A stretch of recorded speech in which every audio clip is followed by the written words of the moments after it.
Kenapa orang Malaysia suka hantar tempahan jahit baju dekat orang warga asing berbanding orang Malaysia? Mari kita identify kenapa. Salah satu puncanya adalah kelajuan. Maksudnya adalah mereka tempah dekat warga asing lagi cepat daripada warga tempatan. Lagi-lagi kita orang Melayu, katanya gitu. Sebenarnya berapa lama ya untuk buat satu baju sampai siap? Jom kita kira-kira. Let's go! Buat pola dan potong kain ambil masa 30 sehingga 45 minit. Okey, yang ni orang yang nak menjahit dalam 5 tahun ataupun dah biasa jahit Okey, kemudian menjahit kalau baju Melayu sepasang. Okey, baju Melayu sepasang baju dan seluar ambil masa 2 jam 2 jam, 4 jam tambah rumah butang dah kemasan setengah jam. So 4 jam setengah ataupun 5 jam. Saya letaklah 5 jam Ini standard tau, standard sepasang. Okey, kemudian apa lagi? Tak dah, itu je. Total dalam 5 jam 45 minit atau boleh kita katakan 6 jam sahaja. Tapi kenapa lama? Mari kita identify kenapa lama. Salah satu punca lama adalah kita ada tempahan yang banyak.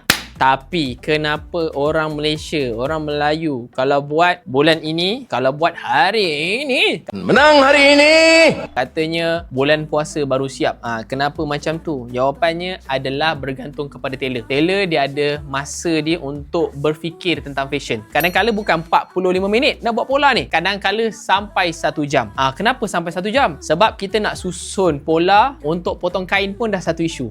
Kain yang customer hantar pun bukannya semua kain yang mudah. Kalau semua kain macam ni, plain macam ni, kan senang. Tapi kalau customer datang kain bercorak macam saya pakai ni, basah ke tidak nak susun pola. Salah satu sebab juga kenapa lambat adalah bila order banyak, kita kena potong kain serentak. Macam tu. Itu style dia. Maksudnya 45 minit tu dia tak terus buat baju tu sampai siap. Dia akan potong kain customer A, customer B, customer C. Bila dah potong kain serentak, lepas tu barulah dia duduk dan menjahit. Okey, dan 5 jam pula. Sebenarnya dia sebenarnya bukanlah 5 jam. Kadang-kadang boleh jadi sampai 2 jam je. Bahagi kepada 2 pekerja, iaitu pekerja A buat bahagian baju, pekerja B buat bahagian seluar. Maka siaplah satu baju ataupun baju kurung dan kain.